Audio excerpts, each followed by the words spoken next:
you hear me well at the back? Yeah? Okay, great. Welcome. So my name is Przemek Pluta, and I'm actually country manager for PayPal in Poland. Recently got promoted for how to work.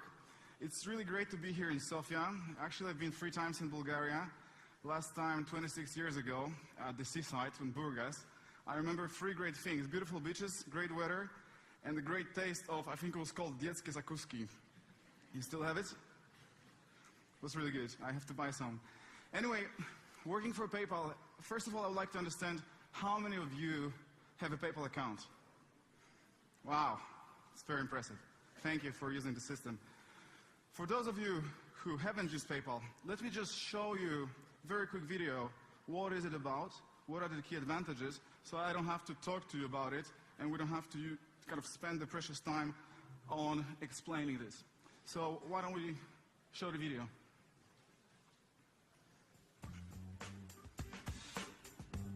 The web is like the biggest shopping mall ever. In fact, you can go window shopping for almost anything through your browser window.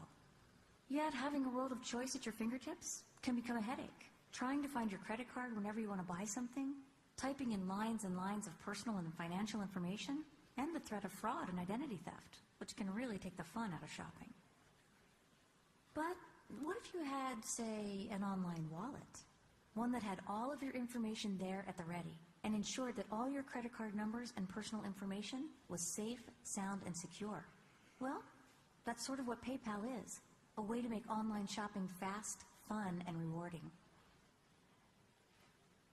Here's how it works. You visit a website, and choosing PayPal as a payment option, buy something, say, a pair of bunny slippers. All you need to do is log into your PayPal account, review your information, confirm the payment, and you are done. What's left to do now for you is enjoy your purchase when it arrives. And signing up is quick and easy on the PayPal site. After creating an account, link your bank account to your PayPal account. You can also link your credit card. It's just as easy. Both your credit card and bank account information are secure with PayPal. So enjoy shopping online, sending money and getting paid using PayPal. Get ready, get set, get PayPal.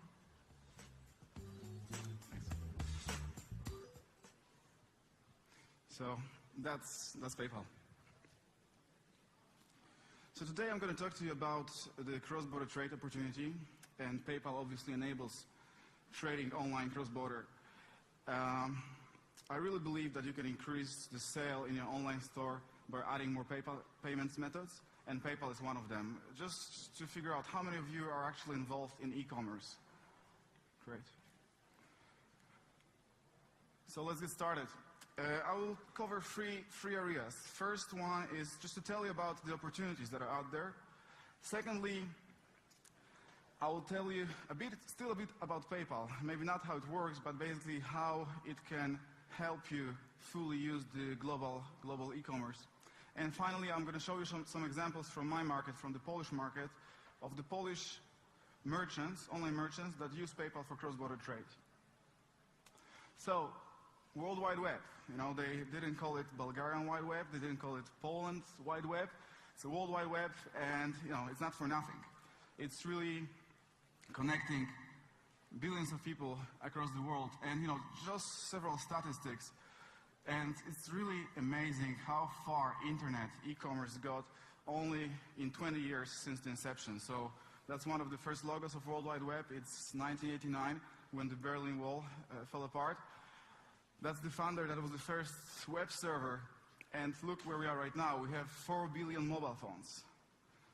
Obviously, bit less users, but many of them will actually, with the new devices, be turned to internet. So they will become internet users. They might use their devices, mobile phones, but they will be using internet, and they should be able to buy online. There are almost 1.7 billion internet users worldwide. That's a huge number. Plus, it's still growing. 25,000 people getting internet access every hour. That's very impressive. That's, think around, if I did the right math, 600,000 people per day, and 220 million people per year are added to the worldwide internet users community. That's very impressive. Based on the Nielsen research, apparently 85% of those internet users bought at least one item online. I believe the true number, when you look at the last year, the last 3 months, or the typical e-commerce transaction, will be probably slightly less, but still, it's coming. You know, the more developed the market is, the more people are buying online, and once they figure out how it works, they keep on doing that. You know, I'm the best example, and I'm sure you too. And finally, what it gives us is the size of the global e-commerce, $660 billion, and still growing very fast. And what I can say about the previous slide is just, you know, whatever you do, whether it's a blog, whether it's e-commerce, whether it's a service on the web, just think globally. You know, try to figure out maybe it can be also used elsewhere outside of my country. Obviously, language is a barrier, but it's possible. What I wanted to show you here is where the users are. You know, have a look. China, United States, Japan, India, Brazil, a lot of the new young developing countries. This is huge potential, and it's not necessarily in this region. So why not reaching out to those guys and offering them your services, your products, your solutions? Also, when you look at their buying power, their purchasing power, this is average, you know, GDP per capita in the world. You can see United States, Western Europe, Australia, several other countries. Wow, we're in the European Union. Why not sell to those great customers in the Western countries? They are probably more wealthy. They probably can, you know, buy our products at the better prices than some of the customers in our countries. So definitely, let's try to sell to Germany, UK, France, Italy. And I talked about the potential of e-commerce globally. This is Europe, 170 billion euro. That's the value of e-commerce in Europe. And you can see how it's distributed across the major countries. Obviously, the UK is the biggest market, followed by Germany, France, and then Scandinavia, Italy, Spain, finally Benelux and Poland. So the good news is that the cross-border trade is already happening. So the European Union did some research recently, and they figured out that 7% of European shoppers actually already did a transaction buying from another country. At the same time, 21% of online sellers actually ship to other countries. So this is already taking place, and it's actually gaining on significance. And I believe that's one of the major trends for e-commerce, to actually trade internationally. That's going to be bigger and bigger. Obviously, there are some obstacles, some barriers. I listed them here. Things like language, some regulations, delivery, how things will be shipped, and finally payments, how I'm going to get paid, how I'm going to pay for this item if it's, you know, 2,000 or 3,000 kilometers away from me. And these are the barriers that actually both are barriers for the buyers, but also for the sellers. You know, both sides kind of try to figure out how to make this trade, how to make it work. But I personally believe that the biggest obstacle is the fear of unknown. If I never done that, I don't have experience, my friend never done that, well, maybe something I can wait with. But I think more and more people actually see that trading across borders can be great, and it can really work. The great news is that also according to the same study by European Union, the consumers say that if the product or service will be better, the quality will be higher, and the price will be cheaper, 1/3 of them confirm that they will be happy to buy cross-border. They will be happy to buy from a shop that doesn't necessarily have to be located in their own country. And just for information, on the left-hand side, you can see the PayPal availability. On the blue, you see the countries where we have localized, where we have local teams, and the local language version. We have some light countries. These are the blue striped ones, where there's just a part of the site was translated so that people could at least understand some basic concepts around PayPal, and the key functionality of PayPal was enabled. And finally, the green areas are countries where the functionality is enabled, but there's no local team and no local language. You can send, open account, receive, and also withdraw money in those countries. Similar in Bulgaria. So, let's just briefly talk about those key barriers, those key obstacles of cross-border trade. So first of all, payments. how I'm going to get paid. And I think that, this is actually the smallest barrier. This is not a barrier. This is actually an opportunity. I believe right now we have online payment methods. PayPal is one of them. Very easy to set up. You can do it within minutes and start trading.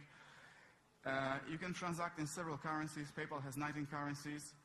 You can, connect to 193 million PayPal users. That's a huge user base that you can take advantage of. And, you don't need to open a local bank account in every country where you sell. You can actually accept all the different local payment methods via PayPal, and you don't have to have a local e-bank, that connection with the local payment services provider. And finally, it's actually very cost effective. You only pay the fee once you sold. Why it's important to offer or to use those kind of methods? The main reason, I think, is that payments in Europe, at least, are very local. So they differ from country to country. I kind of grew up in Poland and I studied in Germany, and I thought, wow, everyone is using bank transfers. Because banks, at least in Poland and Germany, they actually did a good job in enabling online bank payments. Then I moved to live to the UK, did the eBay transaction, and the seller asked me, send me a check. And funny enough, when I went to the bank, Barclays, it was back in 2004, they actually handed me the checkbook. So I was able to write a check, put it in an envelope, and send it. So in countries like UK, US, France, credit cards are huge. People have credit cards, they like to use them, but it looks totally different in Germany, Netherlands, bank transfers. In France, people, or UK, still sending checks. So, it's very actually hard to navigate into all those local payments usage. Therefore, something that takes care of that is actually very helpful to solve that problem. Second, language. I think it's very simple. English is the language of e-commerce. Most of the Europeans will understand you. Those who buy online, I think there is a big affinity between those who buy online and speak the languages. So definitely that. So site translation, if you have a website, please translate it. You can put a logo of an English map so people understand that by clicking on that, they get an English version. Make sure it's really well translated because it gives trust. If it's a good quality, people will know that this is someone I can trust, this is someone I can buy from. What else? Yes, I probably wouldn't advise you, those kind of ready-to-use web translation forms, because that will actually raise more questions than answers. And just for the future, recently discovered the Google toolbar that actually offers you translation of different websites, actually live. So the website, even though it's in Italian, is going to be in Polish in several minutes. It's not perfect yet, but I think that's also kind of the future of how e-commerce could work. You could easily have the website in Bulgarian, but the user, once going to the website, will get an automatic translation. But that's probably for the future. For now, I would definitely encourage you to translate the website, to give as many languages as possible, as you can, as you want.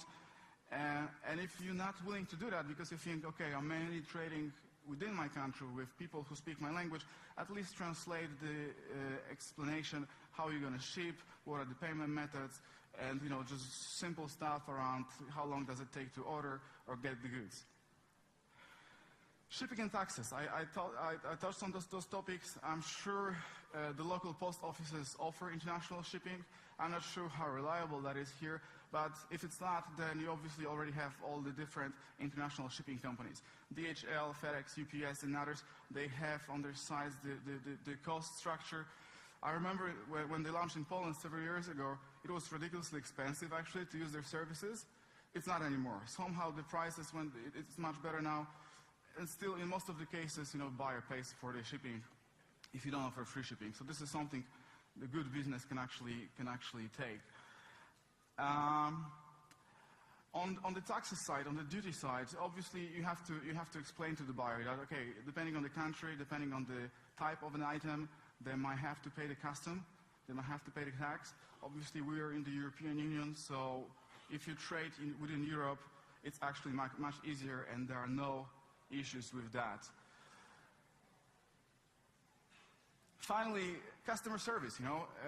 What if the customer has an issue? What if the customer has a problem? Questions, and how do I make him happy? How do I make sure that he comes back to my web store and he buys again? So just several ideas. Just Be very transparent. Tell them who you are, tell them what are the rules in your shop, explain them what are the policies about returns, etc. Be clear about the payment methods, show them the total price, just be very transparent so that they keep on coming to you, so they are repeat customers. One good idea is actually show them that you really exist. So there are several ideas to do that, but A is answering emails quickly in their language. I've seen websites that actually show if they have an offline presence. Okay, this is my store. This is a picture of my store. I'm selling this and that. That obviously also helps. I think also in order to build up the trust from the buyers. I actually got a question yesterday on the panel. Do you think it's a problem if I register my business in Bulgaria and I'm selling to someone in Germany? I don't think it's a problem. I think that as every other shop, you just have to build trust. And you can do it by having first customers and making them extremely happy. So they write you fabulous reviews and opinions. And people start reading that. 77% of people actually trust reviews and opinions. It's a very good start. There are also some programs to certify your shop. In Germany, there's something like e-trusted stores. And most of the German shops will actually have this e-trusted logo on their website because they believe it increases the trust. I'm trading according to the best practices. This is an example. I got the certification. You shouldn't be worried by buying from me. And yeah, finally, as I already said, just keep the customers happy. Go the extra mile, send the things faster. You might include an extra gift for them the first time. There's many things that you can do for your customers so that they are repeat customers and they come back. I thought it would be also helpful. I'm not going to go through this in detail, but it will be helpful just to tell you that there are several European regulations that actually treat about European e-commerce, and these are 3 directives: Distance Selling Directive, E-commerce Directive, and Unfair Commercial Practices Directive. It sounds maybe complicated, but it's actually very simple and common sense regulations that the European Union wants and asks from the merchants so that the customers are happy, so that the customers get the good value. So again, very simple stuff,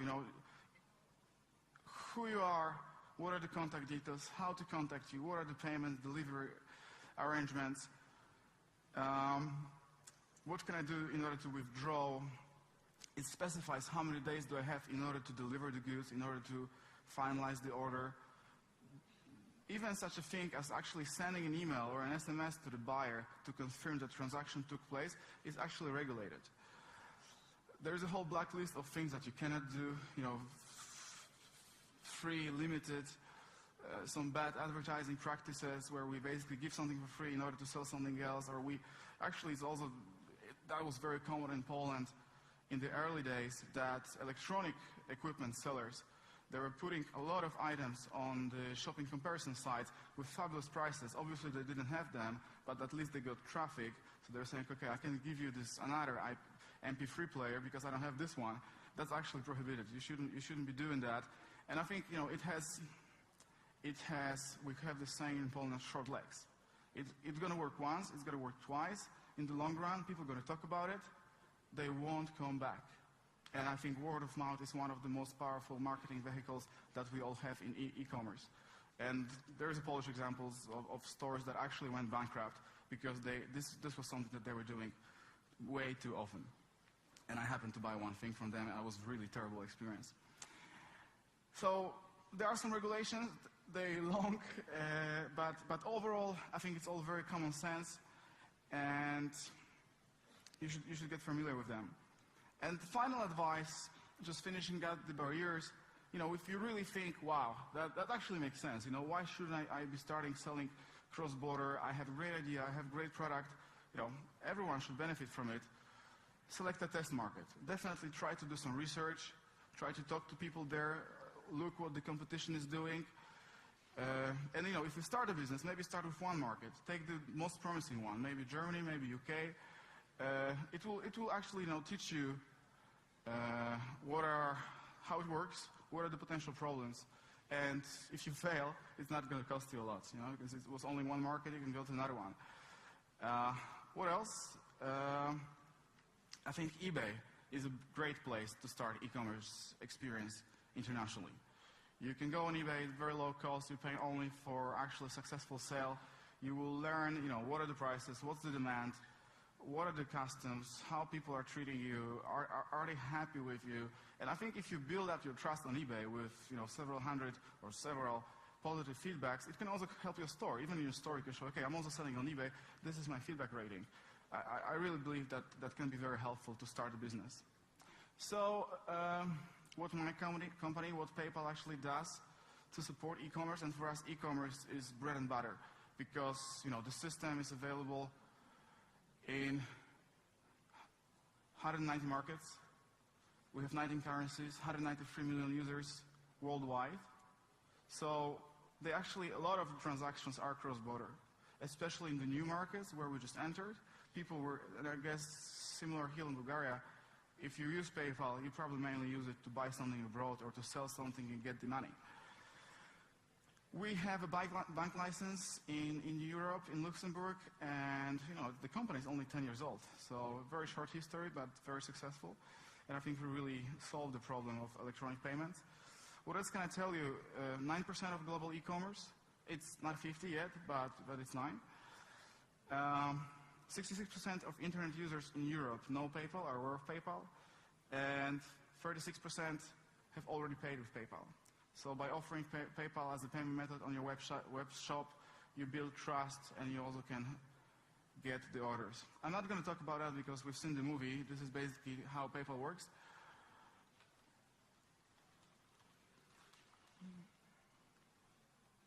The very uniqueness of the system is that we enable the local payment methods in most of the markets. I told you about the different specifics, different dynamics, different preferences.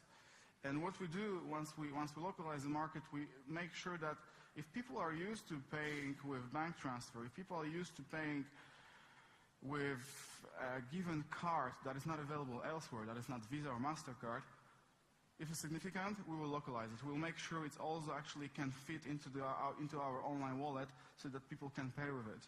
And here you have some examples. Germany, EasyCard or GiroPay, their online banking payment method. In France, there are a lot of private label cards that we have. In the US, it's not only Visa, MasterCard, Amex, but it's also Discovery card. You can get money from your bank account. So a lot of different payment methods that PayPal enables you to accept, so you don't have to worry about how to integrate those. Even like special credit cards in Japan or China are also available. When it comes to Europe, because some people have this perception, PayPal is only on eBay, PayPal is only in the US. It's actually not true. Half of our business are merchant services. It means, businesses trading online outside of eBay. And big base of our users is actually outside of United States. In Europe, we have 50 million. You can see where they are. In Poland, we almost have 1 million by now. And not only people have those accounts, but they also increase the usage. So you can see here the comparison between 2007 and 2009. You can see across Europe and in all of the major markets, people more and more use PayPal. And initially those type of payments were called alternative payments. We believe they're actually mainstream now. They're not alternative anymore. And here you can see the results of top 500 stores in the United States and their alternative payment methods. As you can see, PayPal went up to 31%, followed by co-branded credit cards, followed by Bill Me Later, the company that PayPal recently bought. Bill Me Later enables transactional credit. You buy, you pay later, or you pay in 3 different tranches. Kind of a credit that you can get at the local store, but done online. I think that's also great, because PayPal gives you more buyers, they buy more often. By enabling credit, you actually start to sell high-ticket items because people can afford to buy more expensive stuff. Just like in the offline world, you go to MediaMarkt, you pay with your credit card because you can repay it later. So the same will be happening online. Last thing about PayPal, we also try to keep up with innovation. I think we're doing that really well. One area that we invest heavily and we believe payments in the future will be very much around mobile phones. So this is the mobile space. There are just some examples on BlackBerry, on the RIM application store. The payment method for the applications for the paid apps was PayPal. You could pay it online.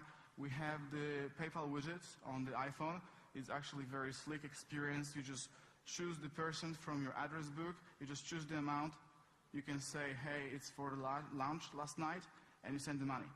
And it's instant. You just have to just connect it on the mobile to your PayPal account, and this is how it works. So I really believe that this is how payments will work in the future, very much, also for e-commerce. And it's also extremely exciting to look at markets like China, India, where people don't have internet access, where they don't have computers, but they all have mobile phones. So I think mobile payments is definitely a huge market, and we are very excited to innovate and be part of that. Obviously, we go where the users are. Places like Yahoo email. You can send money through Yahoo email. You can even tweet money via PayPal. So there's an application called TweetPay. I actually haven't used it, but apparently you can just tweet money. It's just like you email money, you can also tweet money. So it's very exciting. I think we still look into the ways, and I think everyone in the e-commerce sector, how to use the Web 2.0 and the whole social thing for the e-commerce.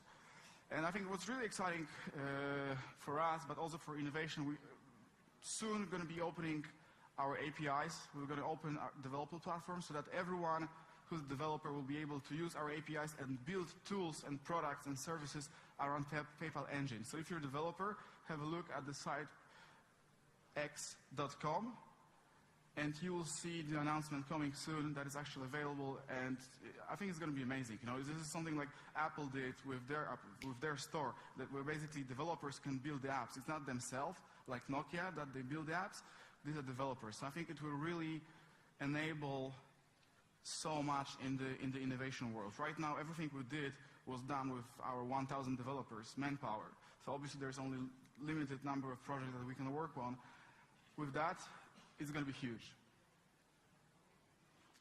So, still have 12 minutes, but slowly getting to the last part, just to give you some examples, because I think it's also always valuable to see how others are doing that and if they're successful. So let me just give you 3 examples of Polish stores that obviously use PayPal and that they're open for cross-border. The first one, Jeans Online. Not so known in Poland, but actually pretty well known internationally and extremely successful. This is one of my top clients, one of my top customers. And what they do, they sell jeans, Levi's jeans, Dockers jeans online. And as you can see, they believe in cross-border. So 6 different languages, all really nicely translated. So you don't have doubts that things will go smooth, and you don't have much questions when you read it. Secondly, all different payment methods. Straight. Buyers might prefer to pay with PayPal. They might not do the purchase if the PayPal is not on the site. So they really talk about the payment methods, and I think it's also very, very important. If you have your online store and you have payment methods, online payment methods, show them to the customer, show them the first page. It's not, it's really important because there is so much choice. There are so many stores offering exactly the same products at more or less the same prices. It's so important that you distinguish yourself at least by having the payment method that somebody prefers. And people do prefer PayPal. They also have money on their balance. It's like having cash in your wallet. It's much easier and faster to spend. So I think it's important to show the logos, the payment logos on the homepage. What they also do, they have several addresses. So it's not only jeansonline.com, it's also Jeans Shop. And what they do right now, the business is growing so fast and is doing so nicely that they actually extend and they build different shops. Now they build a shop with shoes. And I'm pretty sure it's also going to be very successful. Shipping and returns, about the company, I told you about it. Yeah, so they clearly explain where they ship, how much it's going to cost, with which company, which countries, and they show pictures of their offline store. So they have 6 offline stores, and I think it's if you have all of that, I wouldn't have any doubts to buy from this site because it's a legitimate business, no doubts about it. Second example, I told you about eBay, and I think it's a really great way to trade online, especially cross-border. This is a Polish seller called Photo Hobby. As you can see, they have 4,120 positive feedback, so long history of trading. Right now on eBay they have 370 items on sale. They sell mainly photo equipment, and it's also a very good business. What they do, obviously it's all in English. They go to the ebay.co.uk site and list the items there. They offer PayPal, which is helpful because people in the UK prefer PayPal. The one nice thing about giving that ability is that actually you give protections at the same time. PayPal protects together with eBay purchases. So if something goes wrong, if you don't get the good, if the good is different than you've expected to be, PayPal is going to refund you this purchase. So you protect it, and it's great. It's a great value proposition. They obviously ship worldwide. It's hard to see, but they do. And they also explain how much it's going to cost to get the goods where you want them to have. And here's some example of positive feedback. And again, this is all around building trust and making sure that people, they don't really care, where you're from. They just care how you're going to treat your customers. And that's how they're going to make their purchase decision. And finally, an example of fully domestic store. It's called Merlin PL. This is the Polish Amazon. They are the most known, most recognized online store in Poland with 10 years of history. Really great brand, TV advertising. And for them, the majority of the business is within Poland. They sell books, they sell DVDs, movies, and so on. They actually expanded into all different new categories because they have so much traffic. They try to capitalize by selling perfumes, by selling toys, and so far I think they do that very successful. But actually they were getting questions for the customers. Hey, can I pay with PayPal? Why do you need to pay with PayPal? I mean, we're in Poland, we sell to Poland. I'm actually Pole, but I live in Germany, and I need this book either for myself or for my mother who lives there. That's one example. Other example is, there is a guy in Germany interested in Polish literature or in Polish movie, Kieślowski for example. He buys from this website. It's cheaper, but he doesn't understand the language. So what Merlin did, they didn't translate the website. It's really large. Didn't want to do that, but at least they translated at the bottom of the page, how to buy at Merlin, very quick steps, what you need to do. And obviously, once you used to buy online, you don't have to have to have it in your language how to buy it. You kind of know where the buttons are and you know what to do. And they also have information about international shipping.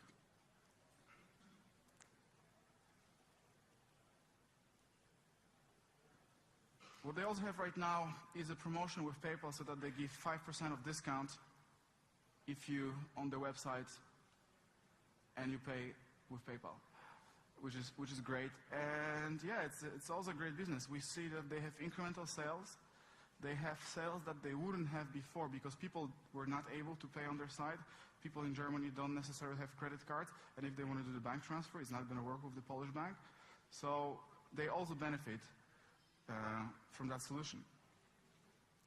So to finish, the advice is, think globally, whatever you do online, World Wide Web, make your online business as worldwide as the web itself, and follow those simple rules. I think there's plenty of information online, how to trade with other countries. There's plenty of support when it comes to the language, and I think, sky's the limit, and the world right now with internet is becoming smaller and smaller every day, and why not taking advantage of that? And I see many examples of great businesses that do that already. So I believe, that should be done anywhere, also here and in this region. So I think that's it from my side. Thank you very much for your attention, and if there are any questions, I will be very happy to answer them.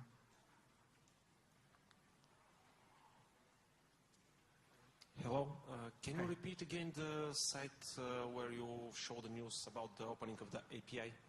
X.com? It's X, like X.com. Yeah, simple. Oh, that was one of the first sites when PayPal was founded. There were actually two different services. One of them was under the website X.com. Then they merged because initially PayPal founders founded PayPal as a way to beam money through the Palm Pilots. Sounds pretty odd. At that time, yeah, I think not many people use that, but as always with the business, you start with one thing, you go through several other stages, and you end up with something totally different. But yeah, have a look at x.com. The conference is on the 3rd of November in San Francisco. I think it's really exciting. Thanks. Sure.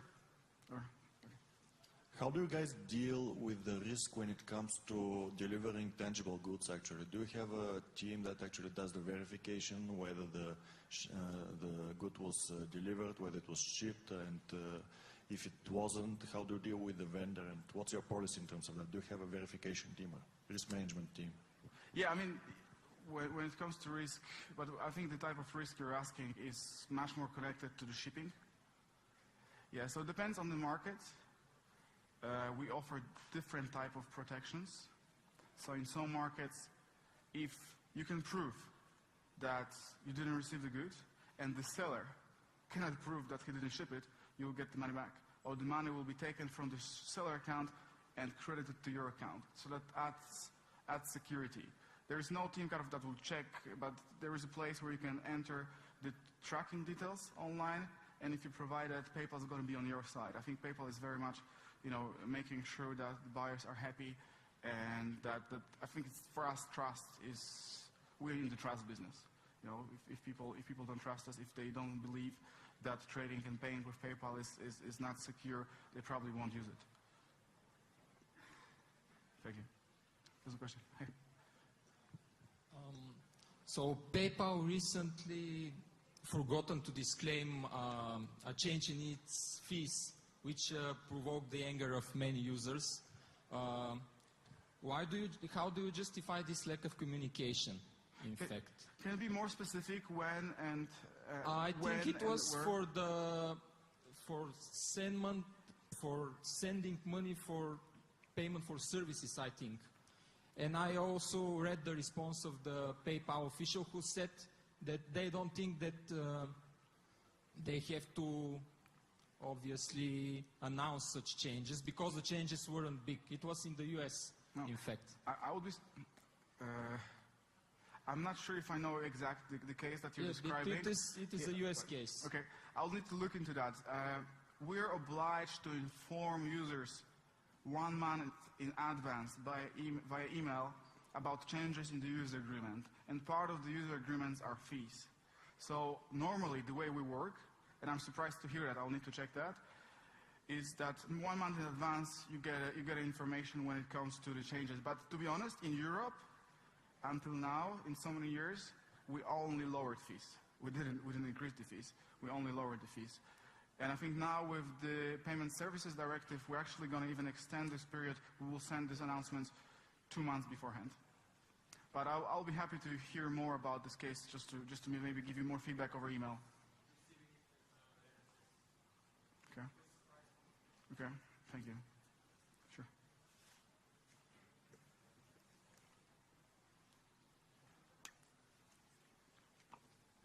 Just one very specific question. Is it possible for your e-commerce partners here who offer PayPal to get a copy of the video that you showed earlier so that we can help educate the market? Yeah, so please email me, so that's one thing.